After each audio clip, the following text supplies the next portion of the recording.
HUDA ಪ್ರಕರಣ ವಿಚಾರವಾಗಿ ಶನಿವಾರದಿಂದ ಬಿಜೆಪಿ ಜೆಡಿಎಸ್ನಿಂದ ಬೆಂಗಳೂರಿನಿಂದ ಮೈಸೂರಿಗೆ ಪಾದಯಾತ್ರೆ ಹಮ್ಮಿಕೊಂಡಿದೆ. ಇದಕ್ಕೆ ಕೌಂಟರ್ ನೀಡಲು ವಿಪಕ್ಷಗಳ ವಿರುದ್ಧ ಕಾಂಗ್ರೆಸ್ ಬಿಡದಿಯಲ್ಲಿ ಶುಕ್ರವಾರ ಹಮ್ಮಿಕೊಂಡಿದ್ದ ಜನಾಂದೋಲನ ಸಭೆಗೂ ಮುನ್ನ ಡಿಸಿಎಂ ಡಿಕೆ ಶಿವಕುಮಾರ್ ಹಾಗೂ ಮಾಗಡಿ ಶಾಸಕ ಬಾಲಕೃಷ್ಣ ಅವರು ಜೋಡಿಯಾಗಿ ಬೈಕ್ ರ್ಯಾಲಿ ಮೂಲಕ ಗಮನ ಸೆಳೆದರು. ಕೇಂದ್ರ ಸರ್ಕಾರವು ರಾಜ್ಯಕ್ಕೆ ಮಾಡುತ್ತಿರುವ ಅನ್ಯಾಯದ ವಿರುದ್ಧ ಹಾಗೂ ಕರ್ನಾಟಕ ಬಿಜೆಪಿ ಮತ್ತು ಜೆಡಿಎಸ್ ಸರ್ಕಾರದ ಅವಧಿಯ ಭ್ರಷ್ಟಾಚಾರದ ಖಂಡಿಸಿ ಜನಾಂದೋಲನ ಕಾರ್ಯಕ್ರಮವನ್ನು ಶುಕ್ರವಾರದಿಂದ ಆಗಸ್ಟ್ 9ರವರೆಗೆ ಬಿಡದಿ, ರಾಮನಗರ, ಚನ್ನಪಟ್ಟಣ, ಮದ್ದೂರು, ಮಂಡ್ಯ, ಮೈಸೂರಿನಲ್ಲಿ ಹಮ್ಮಿಕೊಳ್ಳಲಾಗಿದೆ ಎಂದು ಗುರುವಾರ ಡಿಕೆಶಿ ಅವರು ಹೇಳಿದ್ದರು. ಮಂತ್ರಿ ಆಗಿದ್ರು, ಯಾರು ಮಂತ್ರಿ ಆಗಿದ್ರು, ಯಾರು ಚೇರ್ಮನ್ ಆಗಿದ್ರು, ಏನಾಗಿದ್ರು ನಾವು ಹೇಳ್ಬೇಕು. ನೀವು ಹೇಳಲಿಲ್ಲ ಅಂದ್ರೆ ನಾವು ಹೇಳ್ತೀವಿ. ಇನ್ನೂ ಒಂದು ವಾರ ಟೈಮ್ ಇದೆ, ಎಲ್ಲ ಬಿಡಿಸಿ ಹೇಳ್ತೀವಿ. ಆದರೆ ಕುಮಾರಣ್ಣಂಗೆ ನಾನು ಒಂದು ಪ್ರಶ್ನೆ ಕೇಳಲಿಕ್ಕೆ ನಾನು ಬಯಸ್ತೇನೆ. ನಿಮ್ಮ ತಂದೆ ಈ ಭೂಮಿಗೆ ಬಂದಾಗ ನಿಮ್ಗೆ ಎಷ್ಟು ಜಮೀನಿತ್ತು? ಎಷ್ಟು ಜಮೀನನ್ನ ಇಲ್ಲಿ ಪಡ್ಕೊಂಡ್ರಿ? ಯಾರು ಜಮೀನು ಪಡ್ಕೊಂಡ್ರಿ? ಈಗ ಎಷ್ಟು ಎಕರೆ ಆಗಿದೆ? ಯಾರ ಹೆಸರು ಟ್ರಾನ್ಸ್ಫರ್ ಆಯ್ತು? ವಾಪಸ್ ನಿಮ್ಮ ಹೆಸರಿಗೆ ಹೆಂಗ್ ಬಂತು? ಆ ಭೂಮಿ ದಾಖಲೆಗಳು ಇದೆಯಾ? ಇಲ್ಲಿ 100 ಎಕರೆ ಇಲ್ಲಿ ತಮ್ಮದು, ತಮ್ಮ ಕುಟುಂಬದವ್ರು ಇಲ್ಲಿದೆ. ದೇವರೆ ಕುಂಬಳಗೊಡ್ತಾವು ಒಂದು 200-250 ಎಕರೆ ಇದೆ. ಅಲ್ಲಿ ದೊಡ್ಡ ಗುಬ್ಬಿ, ಚಿಕ್ಕ ಗುಬ್ಬಿ, ಬೆಂಗಳೂರು, ಉತ್ತರ, ಯಲಂಕದ ಪಕ್ಕದಲ್ಲಿ ಏನೇನು ಬಾಲಕೃಷ್ಣೇಗೌಡ ಒಬ್ಬ ಆಫೀಸರು. ನೀವು ಸಿನಿಮಾ ತೋರಿಸ್ತಿದ್ರಿ, ನೀವು ಒಬ್ಬ ಕಾಂಟ್ರಾಕ್ಟ್ರು. ನಮ್ಮ ತಂದೆಗೂ ಕೂಡ ಪಾಪ ಜಮೀನು ಇರಲಿಲ್ಲ, ಮುಂಜೂರಾತಿಯನ್ನು ಮಾಡಿಕೊಂಡ್ರು. ನಮಗೇನು ತಗರಾಲೇನಿಲ್ಲ. ಹೆಂಗ್ ಬಂತು, ಎಲ್ಲಿಗೆ ಬಂತು, ಎಷ್ಟು ಬಂತು? ಈಗ ನೆಲಮಂಗಲದಲ್ಲಿ ಎಷ್ಟಿದೆ, ಹಾಸನದಲ್ಲಿ ಎಷ್ಟಿದೆ, ಎಷ್ಟಾಗಿದೆ, ತಮ್ಮ ಮೌಲ್ಯ ಎಷ್ಟು? ದಯವಿಟ್ಟು ತಾವು ಈ ರಾಜ್ಯದ ಜನತೆಗೆ ತಿಳಿಸ್ಬೇಕಲ್ವಾ? ತಮ್ಮ ಪ್ರಾಮಾಣಿಕತೆಯನ್ನು ತೋರಿಸ್ಬೇಕಲ್ಲ.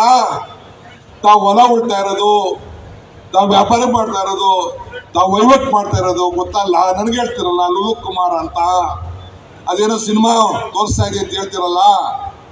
ಚರ್ಚೆಗೆ ಬನ್ನಿ ಅಂತ ಕರೆದೆ ಪಾಪ, ಅಸೆಂಬ್ಲಿಂದ ಪಾರ್ಲಿಮೆಂಟ್ ಕೊಂಡೋಗಿ. ಈಗೂ ನಾನು ಹೇಳ್ತಾ ಇದ್ದೀನಿ, ನಿಮ್ಮ ಶಾಸಕರು ಯಾರ್ಯಾರಿದ್ದಾರೆ ನನಗೆ ಇಲ್ಲೆಲ್ಲ ಟಿವಿಲೋ ಅಲ್ಲೋ ಇಲ್ಲೋ ಮಾಡಿದ್ರೆ ಹೊಂಟೋಗಿರೋದು. ಅಸೆಂಬ್ಲಿಗೆ ದಾಖಲಾಗಿರ್ಬೇಕು ಅಂತ ನಾನು ಎಲ್ಲ ಕಾಯ್ಕೊಂಡು ಪಟ್ಟಿ ಎಲ್ಲ ಕಾಯ್ಕೊಂಡಿದ್ದೆ. ಈಗ ನಿಮ್ಮ MLAಗಳಿಗೆ ಯಾರಿಗೆ ಆಗಲಿ, ಇಲ್ಲ ನಿಮ್ಮ MSಗಳಿಗೆ ತಂದು ನಿಮ್ಮ ದಾಖಲೆಯನ್ನು ಕೊಟ್ಟು ನನ್ನ ಕುಟುಂಬದ ಬಗ್ಗೆ ಬರೀ ಚರ್ಚೆ ಮಾಡಿ.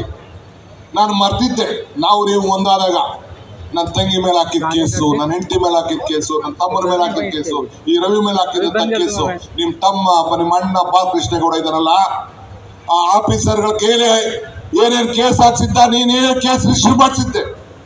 ಬಾಲಗಂಗಾಧರ ಸ್ವಾಮೀಜಿ ಮೇಲೆ ಯಾವ ರೀತಿ ಕೇಸ್ ಆಯ್ತು ಚಂದ್ರಪ್ಪನ ಕೇಳಿ, ಅದೆಲ್ಲ ಕೂಡ ನಾನು ಮರ್ತಿದ್ದೆ. ಆದರೆ ಮತ್ತೆ 1 ವರ್ಷಕ್ಕೆ ನೆನಪು ಮಾಡುವಂಥ ಕೆಲಸವನ್ನು ತಾವು ಮಾಡಿದ್ದೀರಿ. ಇದಕ್ಕೆಲ್ಲ ಉತ್ತರವನ್ನು ಕೊಡಲಿಕ್ಕೆ ನಾನು ಬದ್ಧನಾಗಿದ್ದೇನೆ, ಚರ್ಚೆಗೆ ಸಿದ್ಧರಾಗಿದ್ದೇನೆ, ಅಸೆಂಬ್ಲಿಗೆ ತಯಾರಾಗಿದ್ದೇನೆ. 2 ಅಸೆಂಬ್ಲಿ ದಾಟೋಯ್ತು. ಅಟ್ಲೀಸ್ಟ್ ನೆಕ್ಸ್ಟ್ ಅಸೆಂಬ್ಲಿಲಾರು, ಏಕೆಂದರೆ ಮುಂದಿನ ನಮ್ಮ ಪೀಳಿಗೆಗಳು ನಿಮ್ಮ ಎಲ್ಲ ಅನಿಷ್ಟಗಳು, ನಿಮ್ಮ ಸಹೋದರ ಬಾಲಕೃಷ್ಣೇಗೌಡನ ಆಸ್ತಿಗಳು, ಎಷ್ಟು ಒಬ್ಬ ಆಫೀಸರು, ಒಬ್ಬ ಸರ್ಕಾರಿ ನೌಕರಿ ಇವತ್ತು ಎಷ್ಟು ಸಾವಿರ ಕೋಟಿಗಿದ್ದಾನೆ ಅಂತೇಳಿ ನಾನು ಬಯಲಿಗೆ ಸಿದ್ಧನಾಗಿದ್ದೇನೆ. ನಿಮ್ಮ ಕಂತೆಗಳನ್ನು ಇದರಲ್ಲ, ಇನ್ನ ನಿಮ್ಮ ಸೋದರ ಅವನ ಕೇಳಿ ಕಳಿಸ್ಕೊಡಿ. ನೆಲಮಂಗಲದ್ದು ಇರ್ಬೋದು, ಬೆಂಗಳೂರು ಇರ್ಬೋದು, ಏರ್ಪೋರ್ಟ್ ರಸ್ತೆಯಲ್ಲಿ ಇರ್ಬೋದು, ಉತ್ತರ ಇರ್ಬೋದು, ದೇವಗಿರಿ ಇರ್ಬೋದು, ಇಲ್ಲಿ ಕೆಟ್ಟಗೇರಿ ಇರ್ಬೋದು, ಎಲ್ಲ ಚರ್ಚೆ ಮಾಡಲಿಕ್ಕೆ ಏನು ಅನೇಕ ಮೈನಿಂಗ್ಗಳು ಇರ್ಬೋದು, ಎಲ್ಲವನ್ನ ಚರ್ಚೆ ಮಾಡಲಿಕ್ಕೆ ನಾನು ಸಿದ್ಧನಾಗಿದ್ದೇನೆ. ನಾನು ಬಿಡಿಸಿನ ಹೇಳ್ತಾ ಇಲ್ಲ. ನಾನು ಯಾವ ಚಾರ್ಜ್ ಶೀಟ್ ಏನು ಹಾಕಿದ್ದಾರೆ ಅದನ್ನು ಚರ್ಚೆ ಮಾಡಕ್ಕೆ ಹೋಗ್ತಾ ಇಲ್ಲ. ಗವರ್ನರ್ಗೇನು ಪ್ರಾಸಿಕ್ಯೂಷನ್ಗೆ ನಮ್ಮ ಮುಖ್ಯಮಂತ್ರಿಗಳ ಮೇಲೆ ಹೆಂಗೆ ಅರ್ಜಿಯನ್ನು ಕಳಿಸಿದೆ ಅದ್ರ ಬಗ್ಗೆ ನಾನು ಚರ್ಚೆ ಮಾಡ್ತಾ ಇಲ್ಲ. ಇವತ್ತು ನಾನು ಚರ್ಚೆ ಮಾಡೋದು ಇವತ್ತು ಬೇಡ ಅಂತ ಈ ಪ್ರಶ್ನೆ ಸವಾಲನ್ನ ಆ ವಿಜೇಂದ್ರ ಇದಾರಲ್ಲ, ವಿಜೇಂದ್ರ ಪಾಪ ಏನು ಹೇಳ್ತಿದ್ದ ನನ್ನ ಮೇಲೆ ಹೇಳ್ತಾ ಇದ್ದಲ್ಲ. ಇವತ್ತು ಈ ಪಾದಯಾತ್ರೆ ನಡೆಸಕ್ಕೆ ಮೂಡಾಗರಣಕ್ಕೆ ಕಾಂಗ್ರೆಸ್ ಅವರು ಇದಾರಂತೆ ಹಿಂದೆ. ವಿಜೇಂದ್ರ, ನಿನಗೆ ತಾಕತ್ತಿದ್ರೆ, ನಿನಗೆ ಧೈರ್ಯ ಇದ್ರೆ, ನಿನಗೆ ನಿಮ್ಮ ತಂದೆಗೆ ಧೈರ್ಯ ಇದ್ರೆ, ಅವ್ನು ಯಾವ ಕಾಂಗ್ರೆಸ್ ಪಾರ್ಟಿಯವನು ನಿನಗೆ ಕುಮ್ಮ ಕೊಟ್ಟ ಹೆಸರು ಹೇಳು, ನಾನು ನಿಮ್ದನ್ನ ಬಿಚ್ಚಿ ಬಿಡ್ತಿರ್ತೇನೆ. ಇವತ್ತು ಇದೇ ಹೋಮ್ ಮಿನಿಸ್ಟ್ರು ಕಾಂಗ್ರೆಸ್ ಪಕ್ಷ ಕ್ಷಮಾಪಣೆ ಮಾಡಿದೆ, ತಿಳ್ಕೊಳ್ಬೇಕು. ನಾನು ಇದನ್ನ ಚರ್ಚೆ ಮಾಡೋಕೆ ನಾನು ಹೋಗುದಿಲ್ಲ.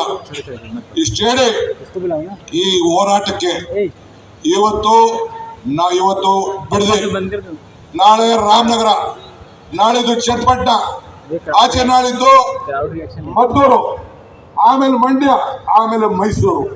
ಪ್ರತಿದಿನ ಈ ರೀತಿ ಪ್ರಶ್ನೆಗಳನ್ನ ನಾವು ಕೇಳ್ತೇವೆ.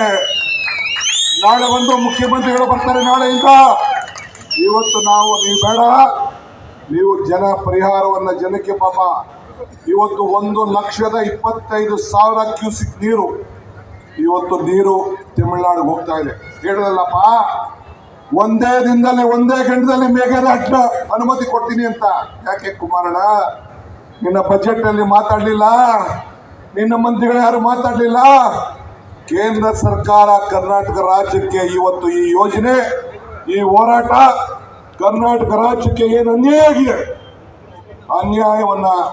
ನ್ಯಾಯವನ್ನು ಕೊಡಿಸ್ಲಿಕ್ಕೋಸ್ಕರ DK ಸುರೇಶ್ ಅವರು ನಮ್ಮ ಹಕ್ಕು, ನಮ್ಮ ತೆರಿಗೆ, ನಮ್ಮ ಹಕ್ಕು ಅಂತ ಹೋರಾಟವನ್ನು ಮಾಡಿದ್ರು.